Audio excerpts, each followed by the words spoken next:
Why was Black Ops 1's campaign so goddamn good? Easy, it's Frank fucking Woods, baby. I mean, this guy literally puts the ass in badass. Wait, what? Black Ops campaign is an elite experience, going from Modern Warfare's uber explosive and tactical freedom setting to Black Ops' uber explosive and tactical freedom setting is a wonderful change of pace.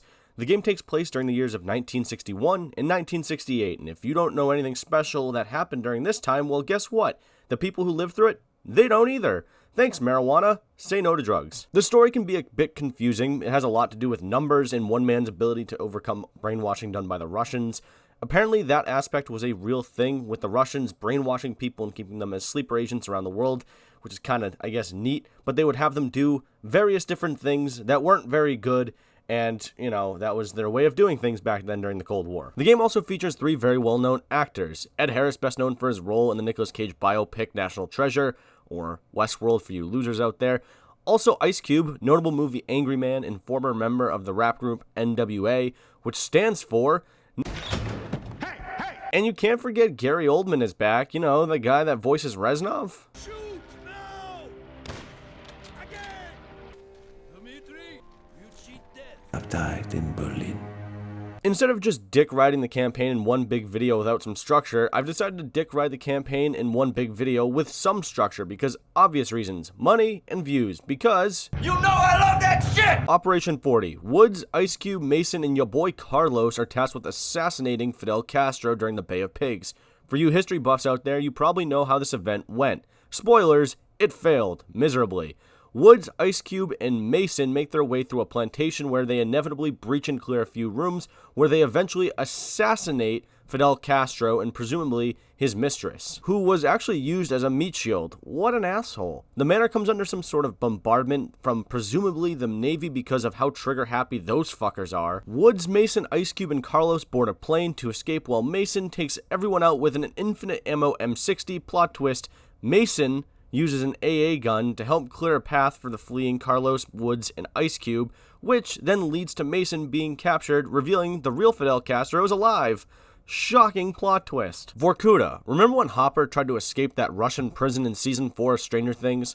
Well, think of that, but put Gary Oldman and Sam Worthington into the picture for the prison riot of the century. Spoilers for Stranger Things Season 4, by the way. The mission opens up with Mason and Reznov from World at War fighting in the middle of a mine, leading to a guard to make an attempt at breaking up said fight, with Mason taking a rock and smashing his skull in. This completes Step 1, secure the keys. Leading to Step 2, ascend from darkness, meaning Mason, Reznov, and the Incredible Bulk must make their way out of the mine, leading to a sick unalive by Sergei, or the Incredible Bulk. Then comes Steps 3, 4, 12, and 6, but I'll slow it down a bit. Mason and team make their way through an onslaught of Russian fire, break into a communications building, use a slingshot to set fire to guard fortifications, use a harpoon shotgun to take down a helicopter, use a minigun to tear through some guards, so that way Reznov and Mason can make their escape.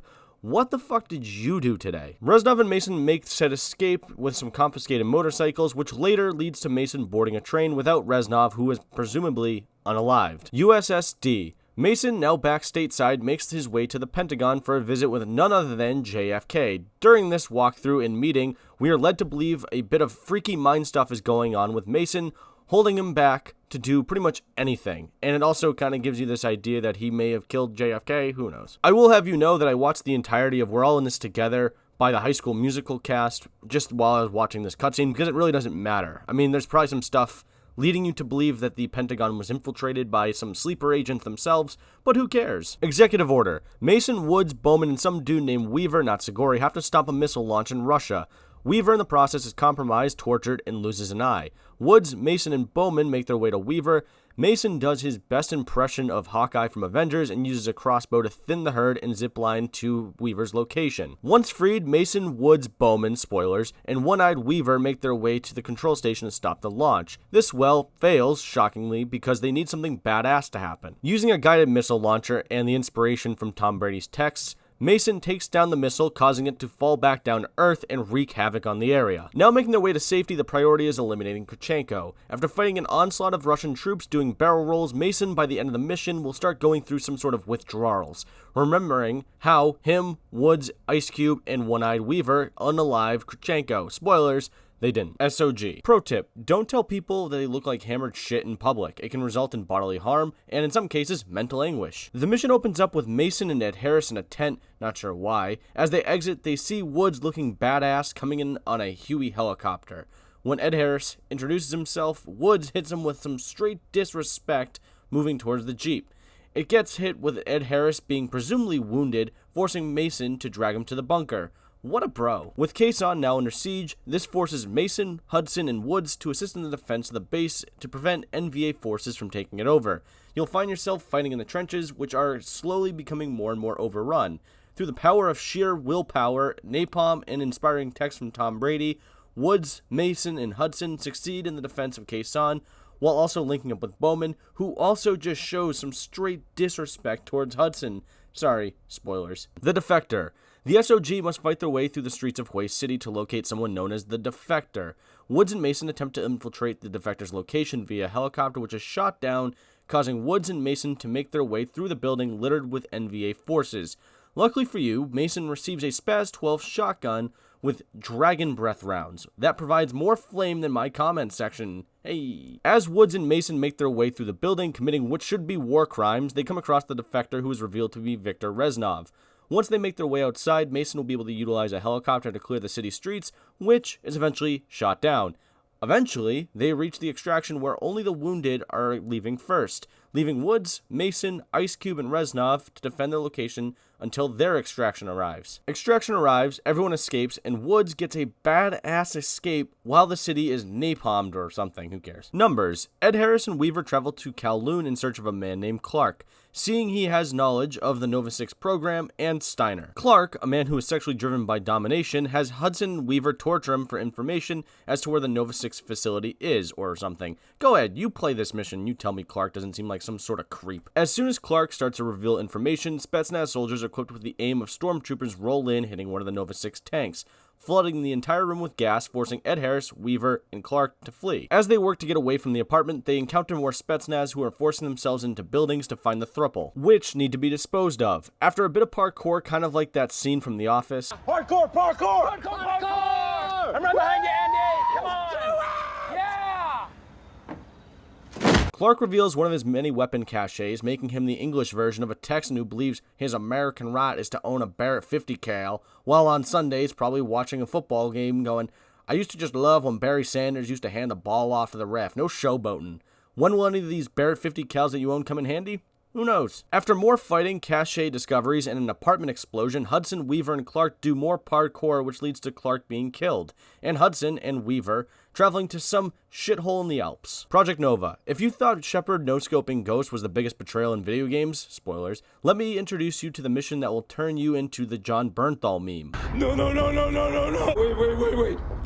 Wait! The mission opens up with Reznov telling Mason a story while together in Vorkuta. Flashback to post-World at War with Reznov and Dmitry Petrenko being tasked to locating German scientist Steiner, who has knowledge of some powerful weapon. And if you have any knowledge of German scientists during World War II, you know that they were into some really freaky deaky shit. Reznov on the ride to the facility warns Dmitry that Dragovich and Krichenko cannot be trusted. As the team makes its way to the facility, you'll encounter a lot of Germans. At times, they will surrender, leaving you with the moral decisions of leave them alive or execute them. My advice, you're Russian. You take no prisoners. Through the power of vodka, bullets, mortars, and some more inspirational text from Tom Brady, Reznov and his team reach Steiner, who has clearly been busy turning on his own men. Eventually, you'll reach the boat in the ice where Steiner explains a lot of nonsense of this special project in V2 rockets, the Reich coming back, I don't know, who really cares. But then all of a sudden, Dmitry, Reznov, and some random characters are turned on, not that way, thrown into a chamber with gas spewing through the vents, showing the effects of the Nova 6 project. Pretty horrifying if you ask me. I remember being like, I don't know, 14 or 15 and thought this was pretty dark for a Call of Duty game. Still pretty much is. Somehow the British show up, free Reznov and some other characters by accident, which they manage to escape with the ship blowing up, though Reznov is eventually captured, and they say this random NPC is still standing in the very spot to this day. Victor Charlie. Mason and Woods' helicopter crashes and slowly filling up with water while being surrounded by NVA. Much to the surprise of Mason, we see Reznov mysteriously appear to help release them from the helicopter. It's like It's almost as if he never actually was there in the first place. Spoilers. Mason and Woods make their way through a riverbed while taking more fire from NVA soldiers, who are quickly disposed of. After linking up with Bowman, they branch off to do some quiet, covert stuff. Not sure why you need to be quiet at all, because the NVA soldiers in this mission are clearly deaf. Like, how do they not hear the bullets only a mile away or the screams of their fallen comrades? Who knows, just go with it. Once the guards are brutally murdered in their sleep, you sick fuck,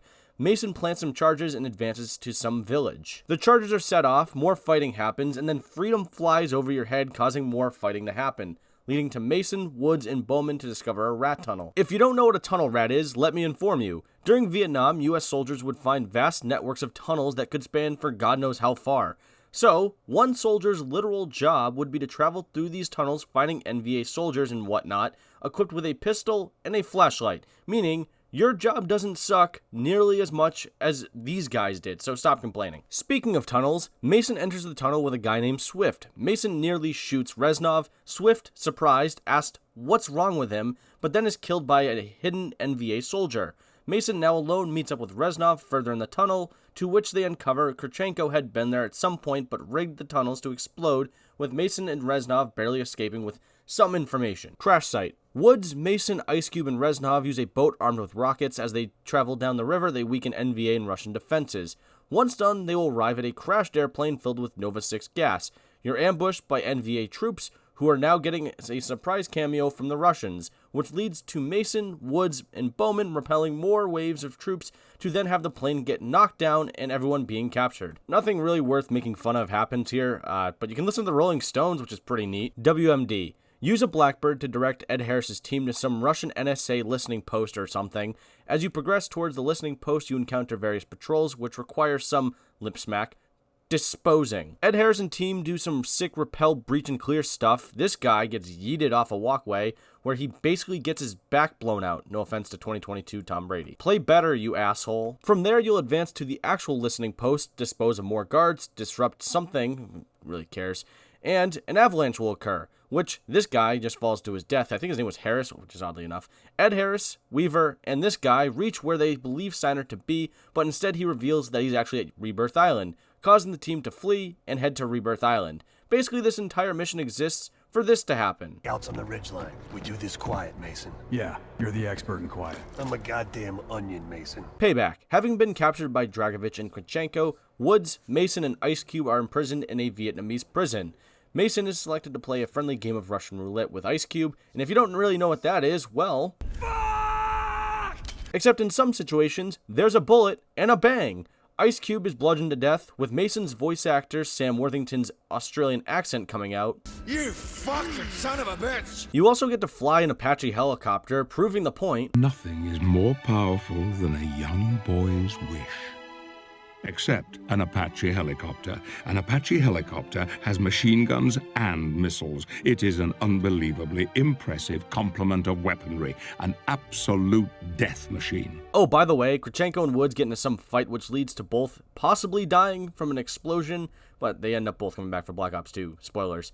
Anyways, Rebirth. Reznov and Mason travel to Rebirth Island, home of the Nova 6 gas and Nadia's cheating allegations. Enjoy some of the most painful sneaking gameplay possible because the slightest slip up and the entire Russian army pounces on you like a fumbled football. No offense to Tom Brady. You'll most likely die, and when I say most likely, you will die, so I recommend being aware of your surroundings. As Mason and Reznov make their way through the facility, they will fight through rooms full of Russians and lab monkeys. Do as you must.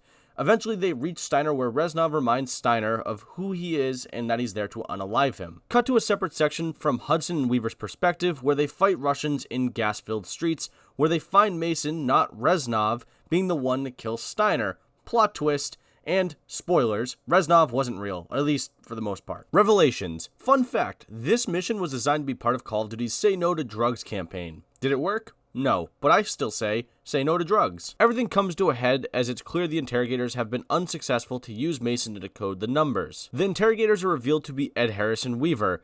Ed Harris has Weaver leave to notify the others of their failure. After Hudson smashes some shit and goes full freak mode, he gets clapped across the face with Mason making a break for it. As Mason is making his way out of the facility, he expresses detox delusions of Reznov and the events that transpired during the campaign. Eventually, Ed Harris catches up with him, and slaps Mason with his rock-hard karma. This makes Mason realize that he had been brainwashed, then does some Jedi mind trick comm stuff, and then realizes where the number station actually is, being a ship that is seen in the background of the first mission. Oh yeah, Reznov is dead. Yup, he's dead. Died during the prison escape, and he was somehow able to brainwash Mason into unaliving Krachenko, Dragovich, and Steiner, also believing he was there the entire time. Fun fact, the mission code names eventually spell out this secret code. Reznov is dead, or is he dead? There was no body. Is he who he says he is?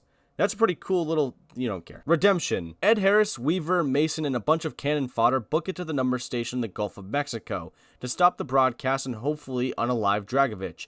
You being Mason, fly a chopper and taking out any anti-air or foot personnel in your way. After clearing a landing for Weaver and his team, both Hudson and Mason crash land onto a helipad after taking damage from a battle with an Apache helicopter, which is an unbelievable instrument of warfare, and no one can tell me otherwise. As Ed Harris and Mason make their way through hordes of generated combatants, you'll arrive at another level of the ship where Weaver and his team are pinned down. Once clearing the room, the Navy begins its bombardment because you know those Navy guys. Even with this happening, Mason and Ed Harris go down into the underwater facility to unalive Dragovich. After some swimming and unaliving, both Mason and Hudson reach the control facility to shut everything down. All of a sudden, much like a creepy dude at a club, Dragovich appears out of the shadows where he is strangled to death. Maybe. Definitely. Ed Harris and Mason escape to the surface, meeting with the Navy in the most patriotic outro of the entire franchise, no cap. I forgot to mention, you're also led to believe that the brainwashing on Mason actually did work and that he unalived JFK, which I think is during the credits or something, who cares. The Black Ops campaign is a beautiful work of art, taking something that had happened and using it for a larger story,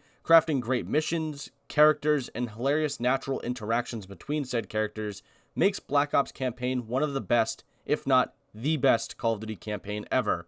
Eat your heart out, Modern Warfare 2 2022. Well, that's the Black Ops campaign. Was it the best campaign to ever exist in Call of Duty? Let me know what you think in the comments section below. If you enjoyed the video, leave a like, it helps me out. If you didn't, well, eat Arby's.